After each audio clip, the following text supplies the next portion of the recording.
This is a proof by induction for the nth derivative of y equals e to the 2x sine hyperbolic of x. So let's first of all look at when n is 1. Now we know if y is equal to e to the 2x sine hyperbolic x, we can use the product rule to work out the derivative. So I'll call this u, this v. U dash will be 2e to the 2x. V dash will be cos hyperbolic x or cos x. So that means dy by dx will be u times v dash, e to the 2x times cos x, plus u dash v.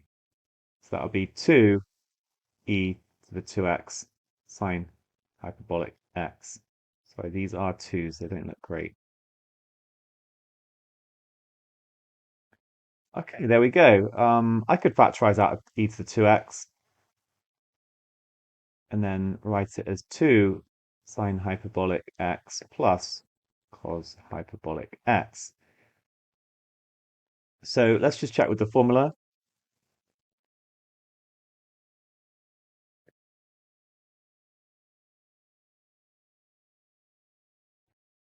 We're going to get e to the 2x, then we're going to get 3 to the 1 plus 1, which is 4, divided by 2. We're going to get 2. And then 3 to the 1 minus 1, that's 2, divided by 2, we're going to get 1. And so we can see that they agree. All right, next up, we're going to assume it's true for n equals k.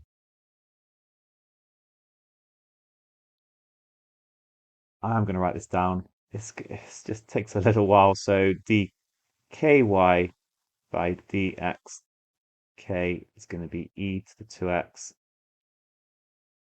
3 to the k plus 1 over 2.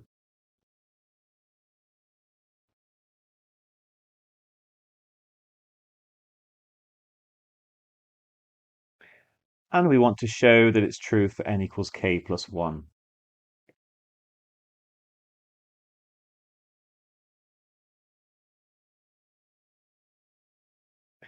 Normally, I would write down the result for n equals k plus 1 that we're trying to find, but in this case, it's quite clear. We're just trying to get the same result as up here, but with the k's replaced by k plus 1, so I'm not going to worry about it. Right, well, let's work out dk plus 1y by dx k plus 1. So that's actually going to equal d by dx of the kth derivative.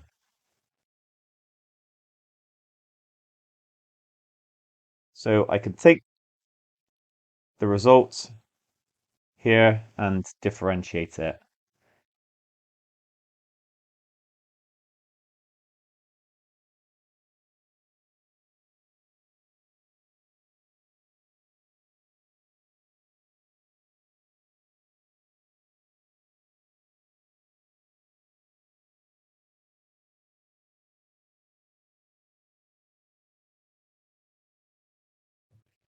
And again, I'm going to use the product rule. So this is going to be u and this is going to be v.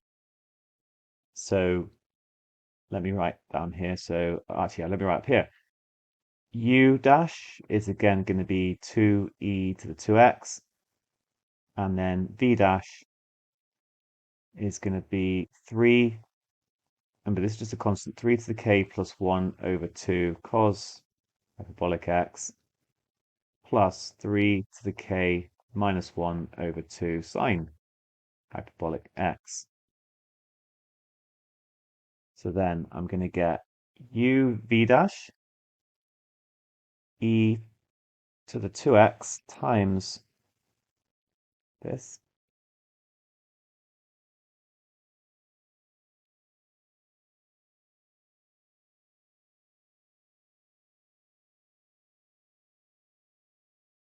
Then plus u dash v, so 2e to the 2x.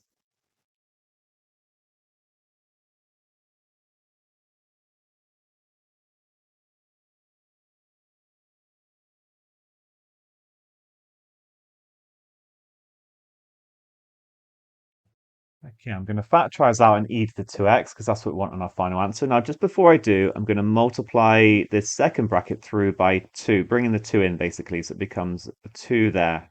I'm not going to cancel the 2 out because it's going to be easier to add them in a second if I keep it all over 2.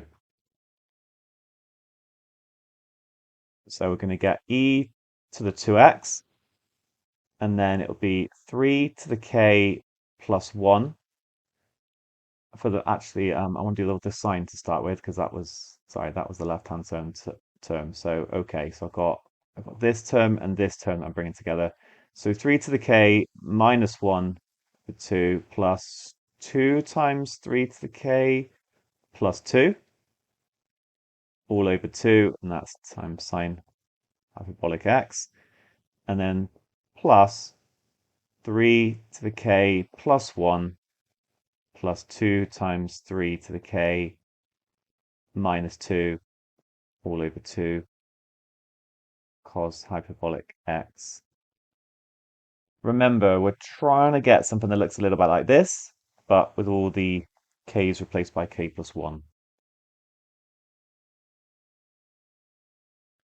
So I got 3 to the k plus 2 times 3 to the k. That's going to become 3 times 3 to the k. Of course, that is going to be 3 to the k plus 1, but I want to show all my working really clearly, so I am going to write extra lines down, but we're pretty much there. That term is looking sorted.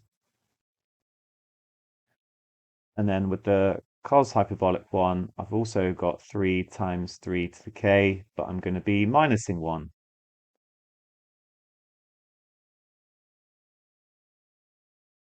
All right, last little line.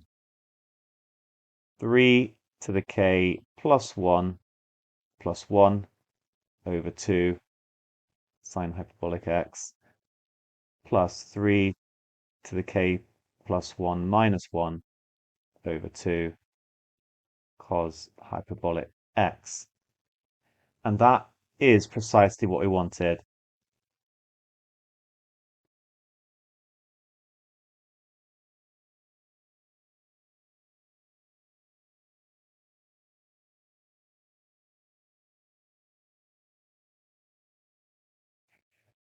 Therefore, true for n equals k plus 1. I think I should have just mentioned here that I was, at this line here, I was using n equals k being true.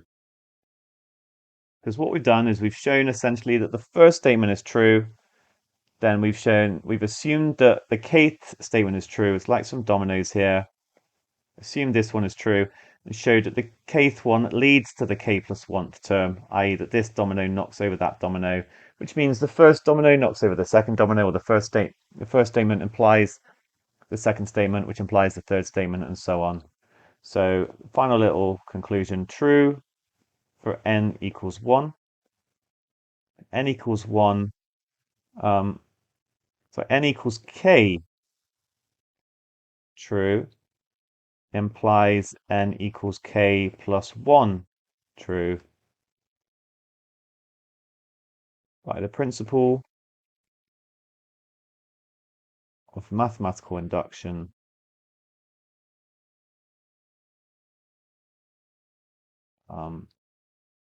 Equation true for n. I think it's asking me that like n is real numbers. Does it say that anywhere? Yes, it does. Okay, so we showed that it was true for n equals 1. We assumed it was true for n equals k. I didn't write down what I was trying to get to, but I did just say, look, we want the same thing, but with those purple highlighted k's replaced by k plus 1. I then worked out the k plus 1th derivative, slowly working through the algebra, and got precisely that statement that I needed. And then we wrote our conclusion. Well done.